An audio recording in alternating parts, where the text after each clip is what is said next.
whole house hurried away into an empty stable, where the show stood, and where, by the light of a few flaring candles stuck round a hoop which hung by a line from the ceiling, it was to be forthwith exhibited. And now Mr Thomas Codlin, the misanthrope, after blowing away at the Pan's pipes until he was intensely wretched, took his station on one side of the checked drapery which concealed the mover of the figures, and putting his hands in his pockets, prepared to reply to all questions and remarks of Punch, and to make a dismal feint of being his most intimate private friend, of believing in him to the fullest and most unlimited extent, of knowing that he enjoyed day and night a merry and glorious existence in that temple, and that he was at all times and under every circumstance the same intelligent and joyful person that the spectators then beheld him.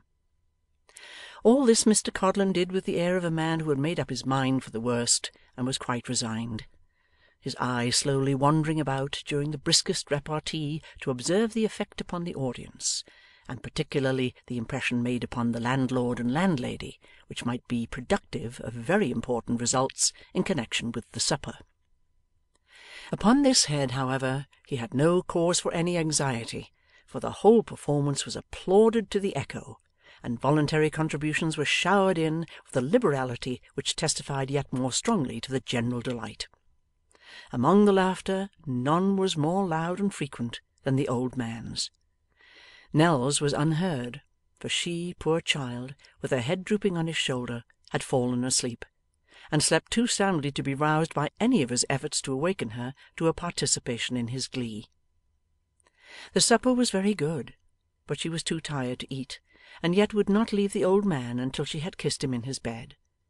He, happily insensible to every care and anxiety, sat listening with a vacant smile and admiring face to all that his new friend said, and it was not until they retired yawning to their room that he followed the child upstairs. It was but a loft, partitioned into two compartments, where they were to rest, but they were well pleased with their lodging and had hoped for none so good.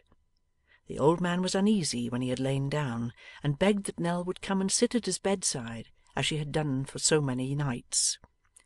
She hastened to him, and sat there till he slept. There was a little window, hardly more than a chink in the wall, in her room, and when she left him she opened it, quite wondering at the silence.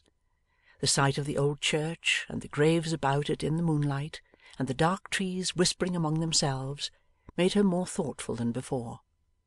She closed the window again, and sitting down upon the bed thought of the life that was before them.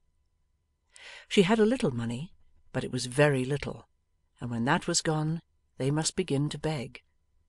There was one piece of gold among it, and an emergency might come when its worth to them would be increased 100-fold. It would be best to hide this coin, and never produce it unless their case was absolutely desperate, and no other resource was left them. Her resolution taken, she sewed the piece of gold into her dress, and going to bed with a lighter heart, sunk into a deep slumber. End of chapter 16.